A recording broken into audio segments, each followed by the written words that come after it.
Welcome, dear viewers, to Guest Bedroom Demolition Week, or, as I like to call it, the week of dust and domestic mayhem. This charming chamber is destined to become one of our guest bedrooms, provided it survives the week without collapsing from sheer indignation.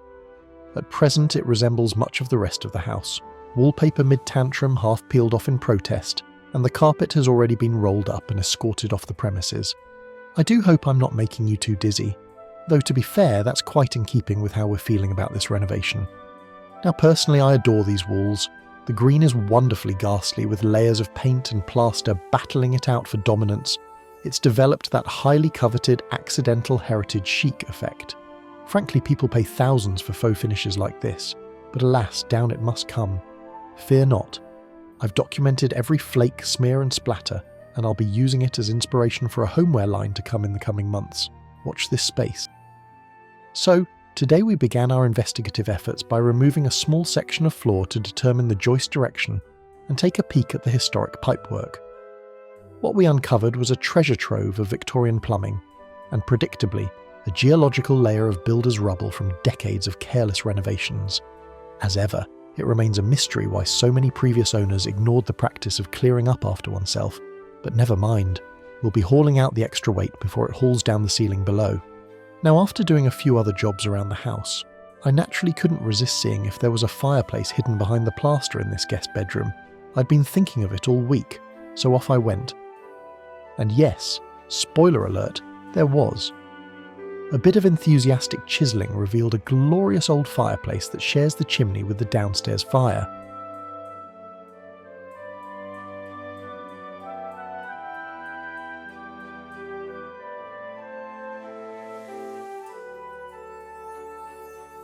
Watson, who apparently has a sixth sense for exposed brickwork, appeared on cue and took over. He's become something of a connoisseur in historical plaster removal. Once the chimney was revealed in all its glory, we were rather taken with it. The brickwork, though a little weary, has real character. The only question now is, what next? Do we repoint and seal it, leaving the brick exposed as a feature in the room? It would certainly help us keep an eye out for any future leaks and add a bit of rustic charm to the final design. But we're torn. Do we go full country manor chic with exposed brick? Slap on a bit of paint for a softer touch? Or do we hide it entirely behind fresh plasterboard and pretend we never saw it? We'd love to hear your thoughts. Pop down to the comments and tell us, exposed, painted, or politely concealed? Now I understand that tearing plaster off the walls may not be everyone's idea of a relaxing weekend, but for us, it's pure nanty-narking. You see, this house hasn't exactly been occupied. Prince William, for some strange reason, prefers his other estates, so it falls to us to uncover the skeletons in the walls, both literal and structural.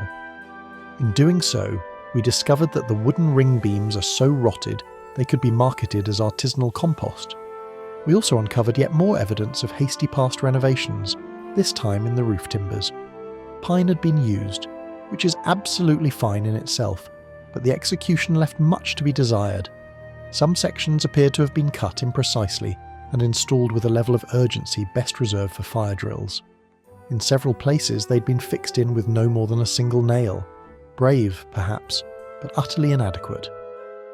We'll be using treated pine again, a perfectly good material when used properly, but this time with proper joints, proper fixings, and ideally by people who believe that structural integrity isn't optional.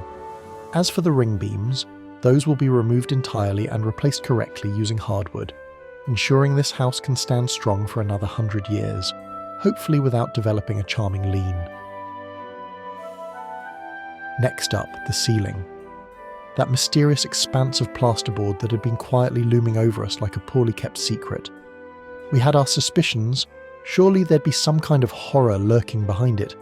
And yes, we were right. Up came the board, and there it was. Our old nemesis, PIR insulation. Shiny, sweaty, hideous. Exactly as dreadful as we imagined.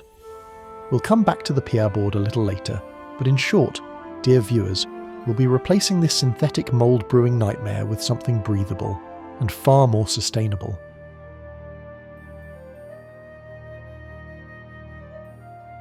Meanwhile, across the landing, I decided that since unearthing a fireplace in the guest room had brought us so much joy, and dust, it would be rather rude not to see what was lurking behind the wall in our fourth bedroom.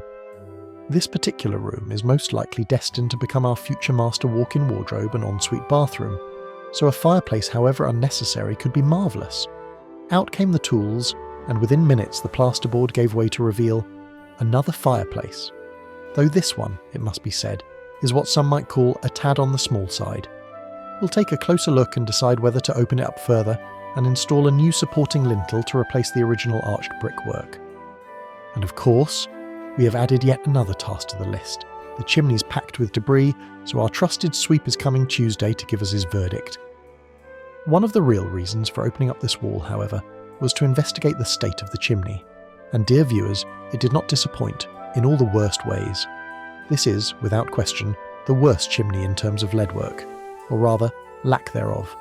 It appears to have absolutely no lead sealant at all, so naturally water has been pouring merrily into the house straight down the chimney, like it's checking in for a long weekend. Opening the wall also allowed us to remove the silver-backed plasterboard which, in true modern renovation fashion, had created a completely non-breathable environment. The result? Mould on the back, damp on the front, and a very sad plaster in between. Moisture has been trapped, unable to escape, which is why we'll be taking all of it out and replacing it where needed with something far more appropriate for an old house like this. And last but not least, and following in Watson's rather determined footsteps, I cut a small square out of the ceiling plasterboard to confirm our suspicions. And yes, it was PIR board in this room as well, naturally. We'll be looking to open this up properly as soon as we can, so everything can begin to dry out while we work on the chimneys above. Because as you can see, the mortar behind the wall is absolutely soaking, and not in a charming weathered sort of way. It's sandy, crumbling, and practically falls apart at the mere suggestion of a fingertip, so it's in need of some serious drying time, and a very large dose of TLC.